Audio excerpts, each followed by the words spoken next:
இது அரிசி உணவு செய்யக்கூடாது. அதுவும் கோழி குழம்பு இல்லாம திங்க மாட்டாரு மைனரு. டிரைவர் வேலை எல்லாம் பாக்குறோம்ல, அதுக்கு ஒரு 5000 ரூபாய். டிரைவர் வேலைன்னா எனக்கு புரியல, என்ன டிரைவர்? பசங்களை கூப்பிட்டு போறது வரது. இந்த பக்கம் எலும்பு தேயுதுங்கிறாங்க சார், வண்டி ஓட்டி. அதுக்கப்புறம் திருப்ப முடியல சார் கழுத்தை.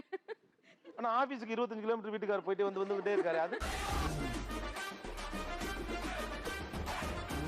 என்னோட மெயின் என்னன்னா இந்த 2 பிள்ளைங்க இவங்க கிட்ட கத்துறதுக்கு நான் 1 லிட்டர் எருமை பால் குடிக்கணும் சார்.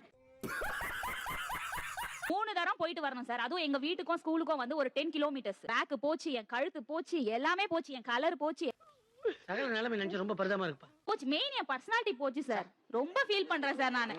ஹானஸ்டா சொல்றேன் சார், என் பர்சனாலிட்டி ரொம்ப போச்சு சார். அத வேற ஞாபகப்படுத்திட்டீங்க. நெஞ்சமெல்லாம் பொண்ணா இருக்கு தம்பி, மறக்க முடியல சார். துணி துவைக்கிறதுக்கு 100 ரூபீஸ் சார். பாத்திரம் விளக்குறதுக்கு 50 ரூபாய். வீட்டுல பெருக்கி துடைக்கிறது அந்த இதுக்கு 50 ரூபாய். போதும் போதும் போதும், லிஸ்ட் பெருசா போய்கிட்டு இருக்கு. 15,000 20,000 அந்த லெவல்ல தான் இருக்கு.